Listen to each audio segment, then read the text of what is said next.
नमस्ते साथियों, जैसा कि आप जानते हैं कि हमारी कन्याकुमारी की यात्रा चल रही है और हम लोगों ने सबसे पहले कन्याकुमारी कैसे पहुँचे इसके बारे में आपको जानकारी दी। उसके बाद कन्याकुमारी के अद्भुत सूर्योदय, फिर अद्भुत सूर्यास्त, उसके बाद हम सब माँ भगवती अम्मन के दर्शन करने गए और पुण्य के भागी बने। इसके बाद हम सब कन्याकुमारी के विश्व प्रसिद्ध विवेकानंद रॉक मेमोरियल की यात्रा पर गए।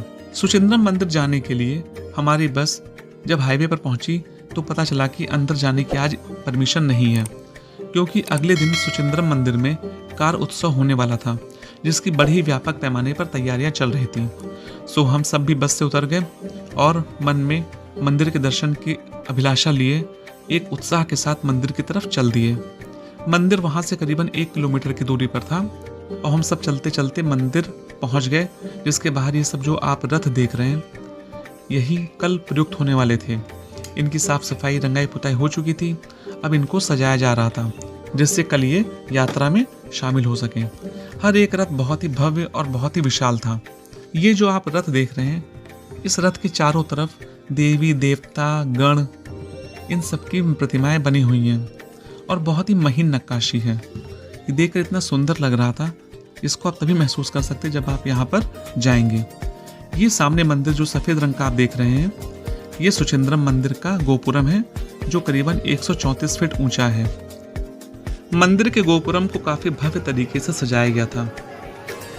ये मंदिर के अंदर आप आएंगे तो पूरा मंदिर इतना सुंदर बना हुआ है और इतने प्राचीन तरीके से बना हुआ है कि आप देखकर मोहित हुए बिना नहीं रह पाएंगे।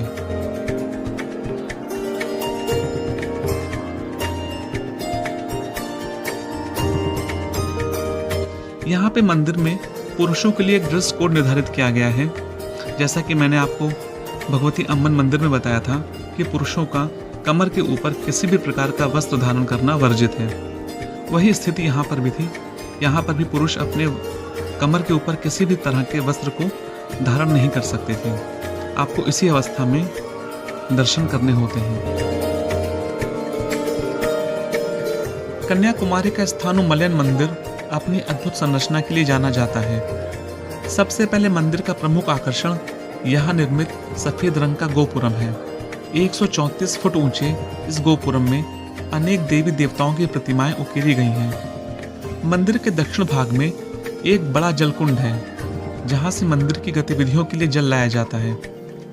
मंदिर में होने वाली पूजा अर्चना के लिए इस स्थान के जल का प्रयोग किया जाता है।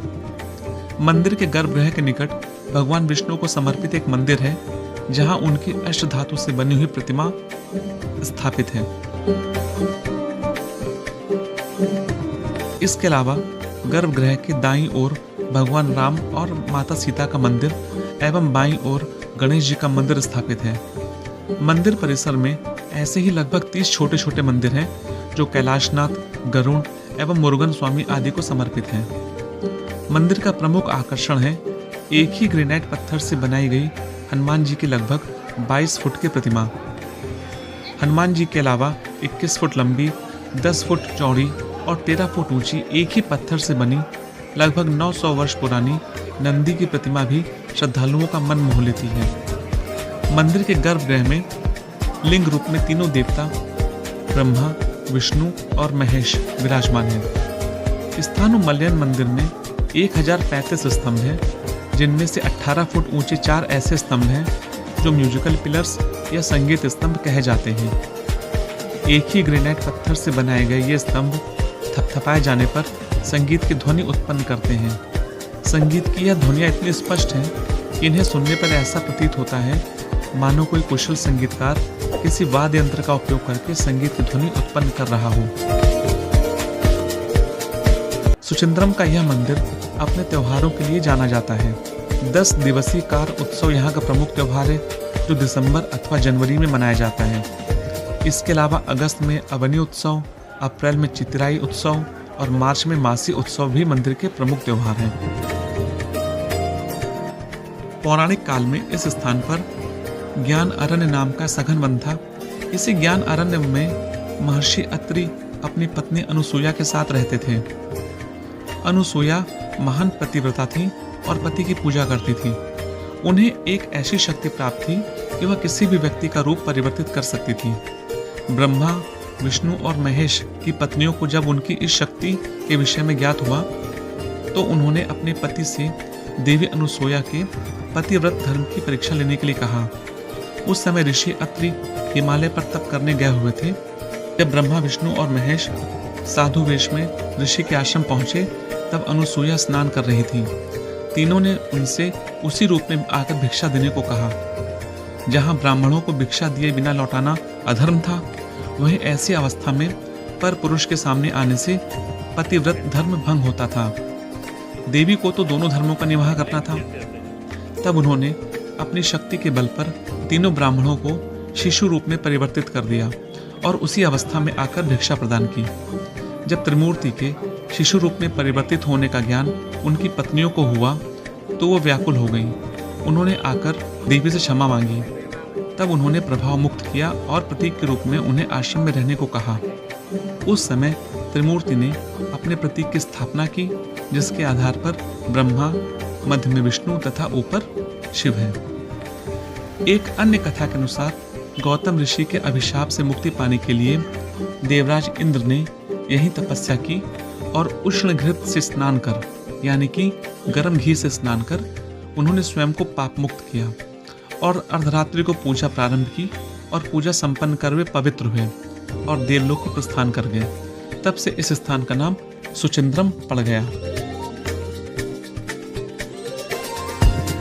17वीं शताब्दी में मंदिर को एक नया रूप प्रदान किया गया। मंदिर में करीब 30 पूजा स्थल हैं। इनमें से एक स्थान पर भगवान विष्णु की अष्टधातु प्रतिमा विराजमान है।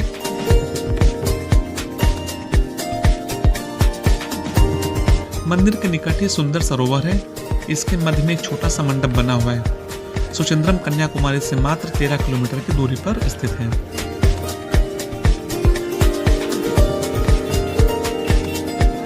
मंदिर प्रवेश के दाईं ओर सीताराम की प्रतिमा स्थापित है और पास ही पवन पुत्र हनुमान की एक 18 फुट ऊंची प्रतिमा है।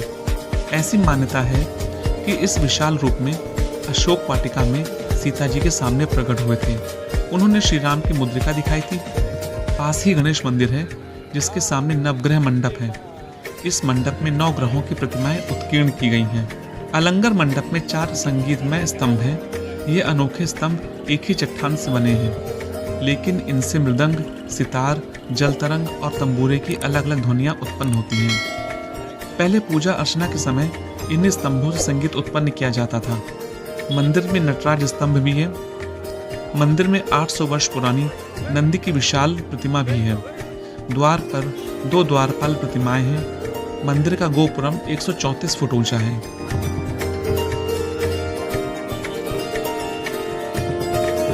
सुचिंद्रम में स्थित यह स्थान काफी प्राचीन है और यहाँ का इतिहास भी काफी पुराना है। पहले इस स्थान पर अरण्य नाम का एक सघन वन हुआ करता था। पौराणिक मान्यताओं के अनुसार इस स्थान पर गौतम ऋषि के श्राप से मुक्त होने के लिए देवताओं के राजा इंद्र ने तपस्या करके गर्म घी से स्नान कर स्वयं को पाप मुक्त किया था। उन्होंने अर्धरात्रि में पूजा प्रारंभ की थी और पूजा संपन्न होने पर देवलोक को प्रस्थान किया था। तभी से इस स्थान का नाम सुचिंद्रम पड़ा। यह नाम स्थल पुराण द्वारा दिया गया है। स्थानु का अर्थ है भगवान शिव, मल का अर्थ है भगवान विष्णु और ए का अर्थ है ब्रह्मा जी। इस प्रकार जहाँ ये तीनों विराजमान हैं, उस स्थान का नाम स्थानुमलयन पड़ा। तमिलनाडु का हिस्सा बनने से पहले कन्याकुमारी त्रावणकोर राज्य का हिस्सा हुआ करता था। मंदिर का जीर्णोद्धार 17वीं शताब्दी में हुआ, लेकिन मंदिर के कई अभिलेखों से और शिलालेखों से 8वीं और 15वीं शताब्दी में मंदिर के निर्माण की जानकारी मिलती है।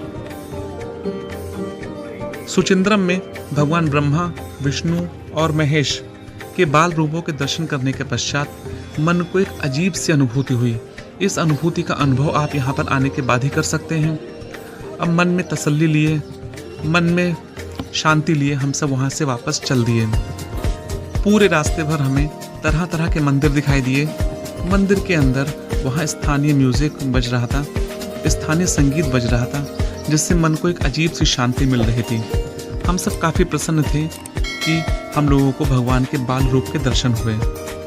हम सब चले जा रहे थे। अब हमारा अगला गंतव्य था कन्याकुमारी के आसपास के प्रसिद्ध स्थानों को देखना।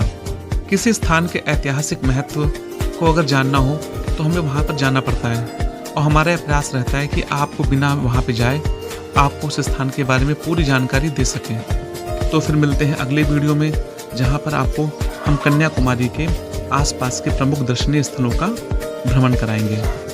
तो अपने साथी अनुपम अग्रवाल को इजाज़त दीजिए। मिलते हैं अगले वीडियो में, तब तक के लिए नमस्कार।